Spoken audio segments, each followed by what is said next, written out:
সন্দেশখালির মতো রেপ করে ছেড়ে দেবো, বাড়ি বাড়ি লোক ঢুকিয়ে রেপ করে ছেড়ে দেবো, তাহলে না হলে তৃণমূল হবে কি করে? যে তোরা কেউ কিছু করতে পারবি না, কারণ সোনারপুর দক্ষিণের যে বড়বাবু তিনি আমাকে এই দায়িত্ব দিয়েছেন। একজন 7th মান্থ প্রেগনেন্ট একজন মহিলাকে প্রমোটার তিনি লাথি মারছেন, তাকে মারধর করছেন টাকার জন্য, কিছু টাকার জন্য।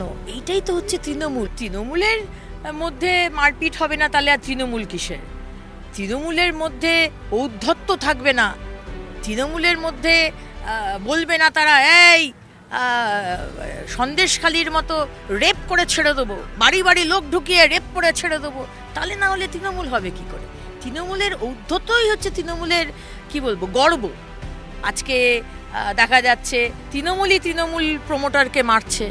আবার আমাদের দমদমের সাংসদ সৌগত মহাশয় বলছেন যে কাউন্সিলর আর প্রমোটার তারা যেন কোনো রকম কমিউনিকেশন না রাখে। আরে সৌগত বাবু, আপনার দলের যারা লিডার, যারা কাউন্সিলর, তারাই তো প্রমোটার।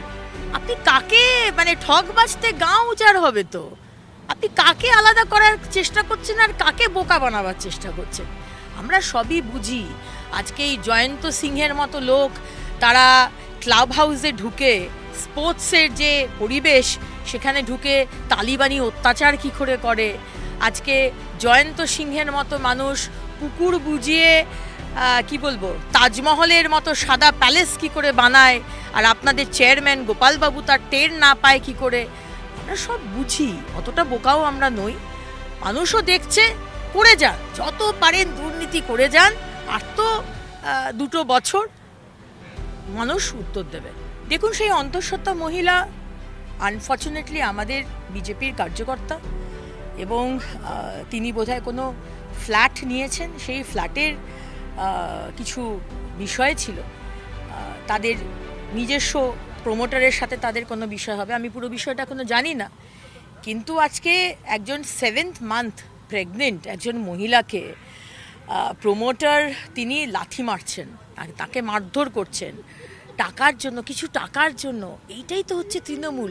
এদের শিক্ষা, সংস্কৃতি, ঔদ্ধত্য মানে কিছু বলার নেই আর কি। এরা যে কোথায় গিয়ে পশ্চিমবঙ্গকে নিয়ে যাচ্ছে, মানে আমরা হয় টানেলের মধ্যে দিয়ে আমরা যখন ঢুকি, অন্ধকার থেকে আমরা আলোর দিকে এগোই, আর এখানে আমরা মানে অন্ধকার আলো থেকে ঢুকে অন্ধকার কোন যে ব্ল্যাক হোলের মধ্যে ঢুকতে চলেছি আর ঢুকে গেছি, সেটাই মানুষ বোধহয় এখনো রিয়েলাইজ করতে পারছে না। দেখুন, আজ 2-3 দিন ধরে আমার কাছে কমপ্লেন আসছিল যে সোনারপুর দক্ষিণ প্রতাপগড় এরিয়া, সেখান থেকে হিন্দু মহিলা, মুসলমান মহিলা, পুরুষ, তাদেরকে বাড়িতে ডেকে এনে সেখানকার যে শেখ শাহজাহান, তার নাম হচ্ছে জামাল সর্দার, বিশাল তার বাড়ি, সে রূপকথার মতো, কোনো কিন্তু প্রফেশন নেই, কোনো পয়সা রোজগার করার কোনো মানে স্বীকৃত কোনো উপায় নেই, কিন্তু তার বিরাট প্যালেস, যেরকম হয়েই থাকে আর কি, এরকম তো হয়েই থাকে সেরকম আর কি, ওনার বাড়িটাও সেরকম হয়েই থাকে।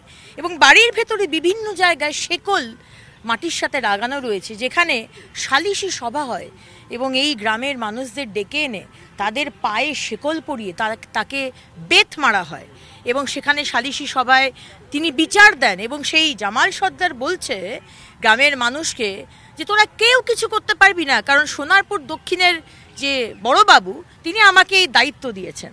তাহলে বুঝতেই পাচ্ছেন, আমাদের আইসি সাহেব সোনারপুর দক্ষিণের বড়বাবু যদি দায়িত্ব দিয়ে থাকেন, তাহলে বড়বাবুকে নিশ্চয়ই কেউ দায়িত্ব দিয়েছেন, তার বড়বাবুকে নিশ্চয়ই কেউ দায়িত্ব দিয়েছেন।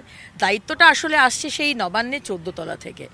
এবং এখানে যেটা বললাম আর কি, পরিষ্কার করে বলা আছে, যারা আমাদের জন্য ভোট করবে তারা যদি শেকল বেঁধে হুইপ দেয়, বেত মারে, বা উলঙ্গ করে রাস্তায় ঘোরায়, বা ইভেন গণধর্ষণ, তাতে কেউ কিচ্ছু কিন্তু বলতে পারবে না, কারণ তারা হচ্ছে আমাদের কর্মী, তৃণমূলের কর্মী, আমাদের জন্য ভোট করাবে।